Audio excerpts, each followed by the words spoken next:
Bapak Ibu, selamat pagi dan salam.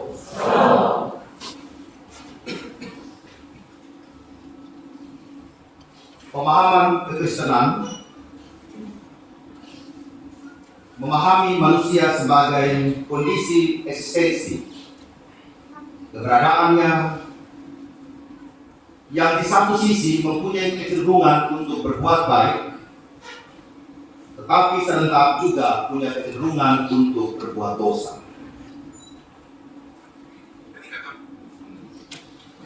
Dalam pandangan Allah, mencoba melihat eksistensi ini dalam dua sisi, yaitu rahmat dan dosa. Seperti yang Paulus tuliskan dalam Roma 7 ayat 19 sampai 20. Sebab bukan apa yang aku kehendaki yaitu yang baik yang aku perbuat, melainkan apa yang tidak aku kehendaki, yaitu yang jahat yang aku perbuat. Jadi jika aku berbuat apa yang tidak aku kehendaki, maka bukan aku lagi yang memperbuatnya, tetapi dosa yang diam di dalam aku. Paulus dan Roma mencoba untuk melukiskan eksistensi sebagai seorang manusia, bahwa sebenarnya dua sisi itu ada dalam diri kita. Kita ada dalam kebaikan sekaligus ada dalam kejahatan. Tetapi dalam seluruh semangat kasih karunia Allah, Tuhan tidak membiarkan ruang kejahatan itu hidup dalam seluruh eksistensi kita sebagai manusia dan alam semesta ini. Sehingga dalam kasih karunia terjadi penyelamatan yang dikerjakan oleh Allah, yang sedang dan sudah dilakukan oleh Kristus Yesus sampai hari ini. Apa yang dialami oleh perempuan yang berzina itu sedang berada dalam eksistensi Allah, dalam ruang agama Yahudi maupun dalam kasih karunia yang sedang Tuhan Yesus nyatakan saat ini. Dalam tradisi Musa, seorang perempuan yang berzina harus dilempar dengan batu sampai mati, dan itu adalah hukuman bagi seorang perempuan. Tidak ada pilihan lain. Tetapi bagi Yesus ada ruang lain yang perlu dibuka, yaitu ruang kasih karunia.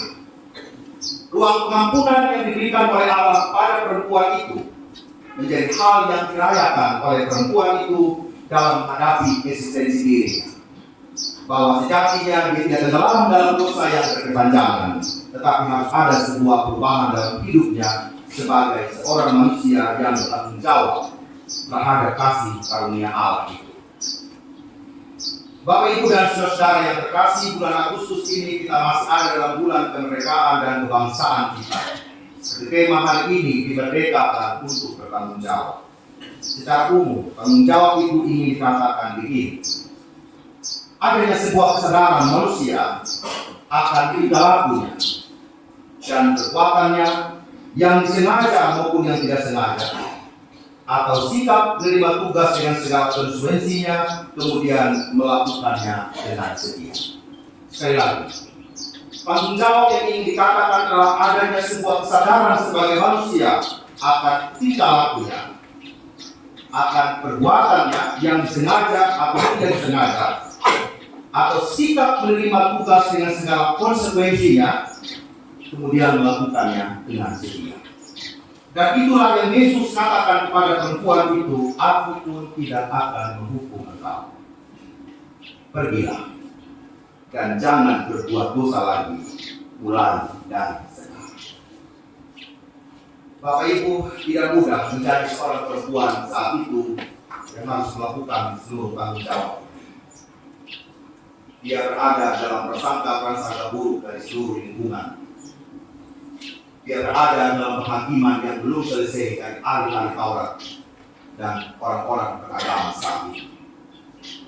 Tidak mudah untuk menjadi seorang perempuan yang harus berdiri atas tanggung jawab yang harus dilakukan dalam hidup.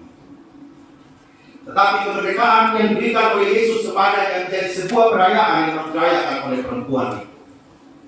Dia tidak tinggal diam dalam seluruh keadaannya yang mungkin sedang tidak baik-baik saja bagi dia untuk melakukan tanggung jawab. Dalam hidup ini, agama memang menjauhkan kita dari dosa. Tapi berapa banyak dosa yang dilakukan atas nama agama. Yang akan kini mencoba untuk melukiskan seluruh keadaan dia saat itu. Agama memang menjauhkan kita dari dosa, tetapi berapa banyak dosa yang dilakukan atas nama agama. Dunia ini oleh ada dalam penghakiman dan segala macam. Dan bisa saja kita melakukan dosa atas nama agama yang kita ambil. Perang salib yang terjadi, jihad yang terjadi, baik Kristen, Islam maupun apa saja yang sedang terjadi hari ini atas nama agama, rasa-rasanya memang membutuhkan refleksi dari dalam diri kita keadaan yang sedang terjadi. Orang Kristen tidak bisa bangga dengan perang salib itu, dan kita katakan kita berdiri atas nama agama untuk kita menyerang orang lain. Itu sebagai tindakan yang fatal dan dalam berdosa. Tetapi tanggung jawab yang dimaksud pada hari ini adalah bagaimana seluruh kehidupan kesenangan dalam kasih karunia Allah itu menjadi poin yang perlu kita lakukan sebagai umat Allah. Hal yang pertama,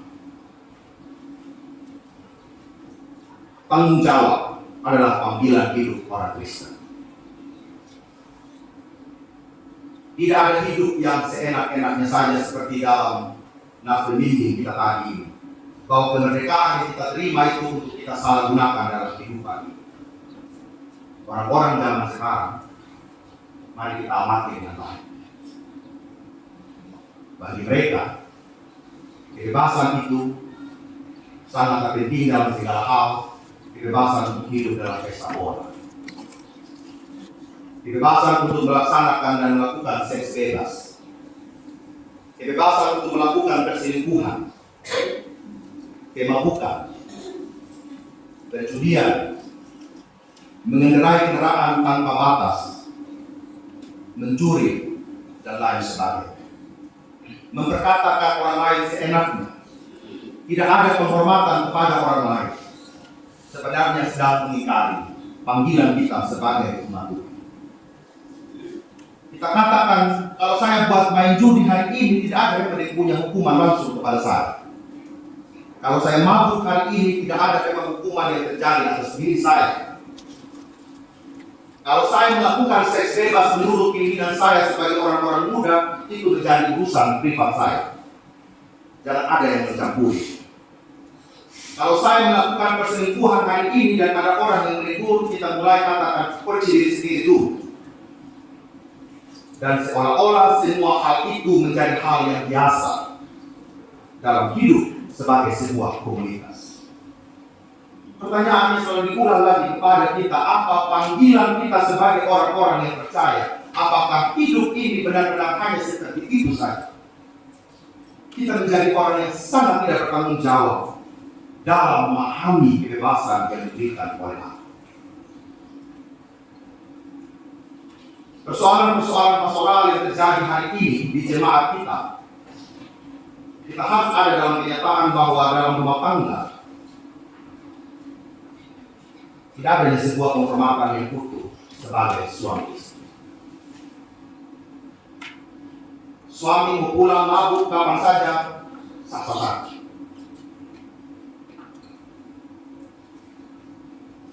Mau berikan uang belanja kepada istri juga suka-suka hati. Mau pergi mente juga sekarang musim orang meninggal Bapak Ibu. Mau pergi mente kapan saja, itu urusan saya. Istri di rumah memasak juga itu urusan saya. Kita semua sedang bebas ini. Anak-anak yang Tuhan berikan tidak ada pengendalian yang utuh dari orang tua. Sehingga kemarin dalam pengembalaan terhadap kedua kekasih yang sibuk, kami benar-benar menekankan panggilan kita itu seperti apa sebagai orang yang percaya. Seks bebas dan merajalela Bapak Ibu. Dan itu sedang ada bagi dunia anak muda kita dan anak perempuan kita. Pacaran boleh Bapak Ibu, saya juga mau. Tapi ada batas. Kadang-kadang kita ini memerintah dan mewakil, kadang-kadang mendengar pengarahan tentang KB itu, segala macam bahwa kehamilan ini rasanya juga berbeda risiko. Tetapi siapa yang bisa mengendalikan anak-anak kita? Bagaimana kontrol dari orang tua terhadap mereka? Kadang-kadang orang tua sekarang itu pasti meneliti dulu ya, suka main HP sendiri, terserah anak pulang jam berapa, terserah. Tidak menyadari panggilan dia sebagai orang tua seperti apa. Harus mengontrol anak-anak. Mengontrol anak-anak, Bapak Ibu bukan mulai ketika mereka sudah dewasa, Bapak Ibu. Saat mereka dari kecil itu bagaimana menanamkan nilai-nilai yang penting bagi mereka sebagai manusia yang memang kita ini rapuh terhadap dosa. Rahmat dan dosa itu ada dalam hidup kita. Beberapa orang dari kita yang melaksanakan tanggung jawab sebagai orang tua, saya harus menuntun dan menjaga mereka ini sampai detail mungkin kehidupan mereka. Bapak-bapak tanya sama mereka punya anak laki-laki, jangan buat jarak nanti Bapak Ibu. Zamannya kayak itu rasa-rasanya ya nggak terlalu banyak kayak daripada kasih sayang. Harus menjadi sahabat bagi generasi alfa hari ini. Generasi yang memang tidak muda dan generasi yang sedang dipenuhi oleh berbagai macam badai kehidupan. Jangan sampai seperti perempuan ini Tuhan Yesus berbilang dan jangan berbuat dosa lagi. Dia pergi dia ulang lagi hal yang sama. Kalau di masa lalu kita sebagai orang tua ada dalam situasi itu Bapak Ibu. Hari ini kita harus mengevaluasi diri. Jangan sampai kita mengulang lagi kepada generasi kita hari ini. Kalau kemarin kita minum mabuk, cukup sudah kita. Jangan kita sulit sekali minum mabuk, Bapak juga dulu begitu. Bapak juga dulu di penguasa di Bapak ya, tukang pukul polisi kayak polisi. Yang istri kalau pahala ya begitu. Saya ingat kalau ibu jadi tahu yang lupakan kita kalau bersuara yang lupakan kita sih ibu yang pukul dia istri begitu kan. Bisa itu kan dengan bangga. Saya kasih tahu. Tapi hari ini kita tidak bisa begitu lagi lama-lama. Kalau kita dulu ya bisa nggak kalau tidak punya mau kita tidak tetangga kan? Itu kalau mau kalau nggak segala macam bisa. Sekarang ini tetangga sudah tidak tinggi gitu kan ya. Minta bagaimana gitu. Kecuali dia buat pisang dia buat seperti ini. Begitu kan? Ya. Jadi bisa lagi. Orang tua yang bertanggung jawab sepenuhnya dalam rumah tangga itu dalam menyekolahkan anak-anak. Dulu Bapak Mama sekolah gratis Bapak Mama. Dulu kalau orang mau sekolah kita yang cari, itu enggak. Kita yang cari sekolah jadi pegawai kita yang cari Bapak Mama. Sekarang ini sudah berubah situasi. Kita yang cari sekolah, kita yang pilih tantangan dari dunia ini dokumen dan cari kerja harus punya. Jadi itu sudah berubah Bapak Ibu. Dulu kita punya tanah ini seluas samudra kan, kita bisa berkebun, bersawah, ya bertanam segala. Kita tinggal petik jadi termakan. Sekarang ini tidak bisa dari Bapak Ibu. Situasi sudah berbeda. Artinya tanggung jawab kita juga sebagai orang-orang Kristen ini memang harus adanya perubahan yang bertanggung jawab. Tidak bisa lagi yang begitu saja yang kita lakukan sebagai umat Tuhan. Jadi yang paling utama adalah sadarilah panggilan kita itu siapa kita. Bukan orang itu, siapakah diri. Kemarin saya lihat sekali ada sebuah tapi goyang pada saat konser luar biasa gitu kan ya. Semua pemalas di situ ada sah saja ya.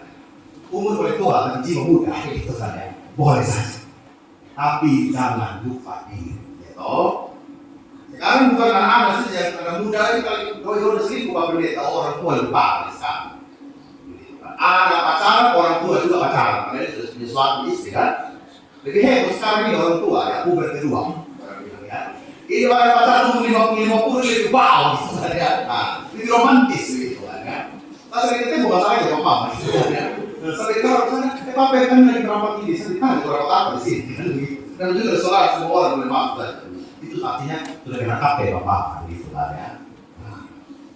Tapi kan tidak mungkin saya fokus sama Bapak ya, Ya. Tapi kemarin saya makan kola, berapa kan saya foto kemarin.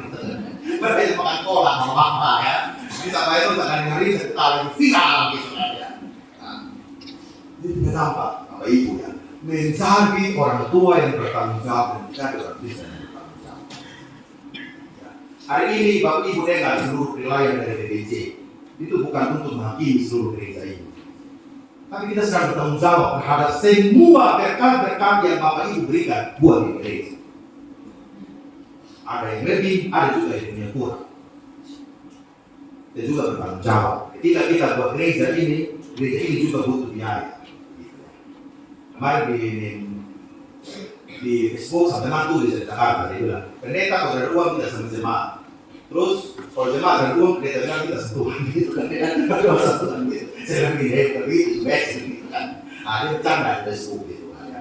Tapi kata-kata itu sebenarnya mendalam begitu. Artinya bagaimana pemeliharaan Tuhan atas gereja ini menjadi tanggung jawab kita saat itu. Tidak bisa kita lepas hanya mandiri saja atau sponsor saja, tapi kita semua sebagai umat Tuhan. Bagaimana yuran bulanan itu, ya kita sadari saja. 1 bulan 5.000 beratnya. Sekarang jagung kira-kira 5.000 Bapak, betul kan? Jagung sekarang itu 10.000 satu buah kalau jagung bakar. Sekarang kacang goreng dulu 5.000 banyak ya. Sekarang 5.000 sudah dapat. Kemarin saya beli kacang goreng, kacang rebus 5.000 bisa mama, bisa dipakai 10.000. Mau pakai biji, saya itu kemarin itu kacang ada 40 buah. Kayak waktu itu nah gitu kan ya. Nah itu bisa tuh mau bimodi itu bimodi gitu kan. Nah, semakin tidak.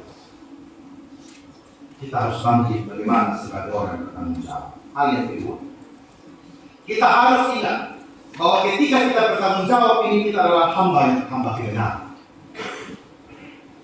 Jadi mengajak sang perempuan ini, dia tidak tunduk kepada hukum-hukum Taurat itu saja, begitu. Tetapi yang paling utama adalah melakukan apa yang benar. Melakukan apa yang benar. Tidak sekedar hanya ritual atau hafal itu hukum Taurat, ya. Kau hanya menjalankan sebagai kewajibanmu saja, tetapi tidak ada sebuah penghayatan bahwa kita ini benar-benar hanya bertekuk lutut di depan kebenaran. Selalu berpikir secara kritis dalam hidup ini bahwa kebenaranlah yang sedang kita perjuangkan.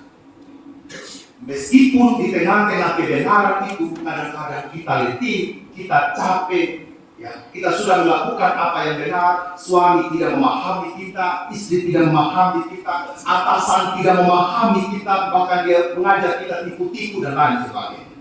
Ini tantangan buat kita. Bagaimana pada akhirnya saya harus melakukan kebenaran? Di poin inilah kita sebenarnya dapat berkompromi dengan Tuhan. Sudah dosa sedikit-sedikit saya tidak maaf. Kemarin seorang sahabat pendeta dari Kumi, Laura, Sumatera Barat melaksanakan tukar mimbar ke Lomba Dewa Kempah. Sampai pada cara pihaknya sepertinya hilang kendali dan tabrak tebing begitu ya. Ada sinyal dari sana, mereka telepon sama saya jam 3 lewat. Pak pendeta bagaimana sudah ini? Kita lanjut atau tidak di pelayanan ke Lomba Dewa. Kalau ada apalagi ngomong, pendeta kan pakai satu ini ada rokok dengan ini sini, gitu kan ya. Nah itu orang Sumba itu kan serang gitu kalau itu ya. Maaf ibu ya, orang Sumba itu berarti situ sudah ada yang mati, begitu. Itu kepercayaan. Jadi pendeta itu percaya. Gitu ya. Aduh lama saya bilang begini. Pertama saya bilang, kalian pulang saja, jangan lanjutkan perjalanan. Begitu ya. Pulang kembali ke Tangerang sini, bagaimana cerita kalian berhenti di situ sudah. Tapi pulang dulu saya bilang, jangan lanjutkan kalau kalian tidak nyaman. Mereka minta foto dan segala macam dan sulit sekali begitu. 1 jam kemudian saya berpikir lagi, saya telepon lagi. Gini aja saya bilang, gimana sekarang posisi sudah terlarang Pak Pendeta? Kalian cari motor, itu rumah, walaupun 8 orang dari sana sudah. Dari 4 orang seperti yang sudah di sini, bahkan beberapa foto yang kedua naik pakai motor sambil itu. Dan sekarang itu berangkat. Hal yang begini Bapak Ibu membuat kita menduakan antara berangkat dari pelayanan Meskipun psikis kita sedang tidak baik-baik saja, atau pulang kembali ke gelora bumi, sobat Kaisar. Saya juga berkumur waktu hanya beberapa jam itu ya. Ini kalau saya suruh pulang sama dia, berarti dia berdetak setahun di desa. Berarti rasanya saya juga tidak menjadi kakak yang baik buat dia untuk memberikan di sekolah. Cari jalan keluar dari hal-hal yang mungkin sudah tagapkan, sudah KGP, sudah full desa yang buruk. Tapi dalam situasi yang tidak mudah itu akhirnya berpikir untuk cari jalan sampai ke Evangelis. Bilang bukan tentang mengecewakan orang-orang tertentu kalian, tapi saya pikir Tuhan selalu punya maksud di tengah-tengah kehidupan kami. Dan dalam kehidupan itu bagaimana kita hanya mendengarkan suaranya Tuhan, yaitu kebenaran. Meskipun kebenaran itu mengandung resiko, tidak tahu apakah itu juga akan sampai dengan baik lagi menurut pada jalan, kemudian apakah itu baik-baik saja mendaki dari Lunggi, lewati pantai, baru mendaki ke Wagabewa, baik-baik saja tidak hidup. Tapi yang paling utama, kau harus tunduk pada kebenaran dan terang. Hidup ini demikian juga Bapak Ibu. Kita mulai bisnis tidak tahu itu atau tidak, betul kan? Kita pergi pengobatan setiap hari tidak tahu sembuh atau tidak. Kita pergi ke kantor tiap hari apakah pekerjaan saya dihargai atau tidak pernah bisa tahu. Tetapi yang paling utama adalah melakukan kebenaran. Apakah pulang rumah ini kalau saya masak suami senang atau tidak, ini juga tidak tahu. Apakah saya pergi cari hasil di gunung, ke pantai, naik gunung, apakah saya dapat juga hasil untuk atau tidak tahu teman. Tapi yang kita tahu adalah kita dipanggil hanya untuk melakukan kebenaran. Meskipun seluruh pekerjaan, usaha dan hidup kita ini penuh dengan risiko, tapi jangan berhenti di risiko saja. Lihatlah kebenaran Allah itu luar biasa dalam hidup kita. Petunjuk hidup baru dengan jelas mengatakan setiap orang punya tanggung jawab masing-masing. Kalau dia mengajar, lakukan dengan baik. Kita sebagai pendeta penatua diakan lakukanlah tugas kita juga dengan baik. Sebagai jemaat, sebagai muda dan semua kita lakukan tanggung jawab kita dengan baik. Karena apa? Tidak ada pilihan untuk kita untuk mundur lagi. Pilihan kita hari ini kita maju. Bahkan perubahan sama seperti perempuan. Engkau harus pergi. Walaupun engkau dicigit, engkau harus pergi. Engkau dihakimi oleh ahli Taurat, engkau harus pergi. Dan kau mundur lagi di hidupmu yang lama. Kiranya kebebasan yang kita alami dalam Kristus adalah kehidupan yang seturut kehendaknya, sehingga kemerdekaan kita menjadi sebuah tanggung jawab yang kita lakukan. Amin.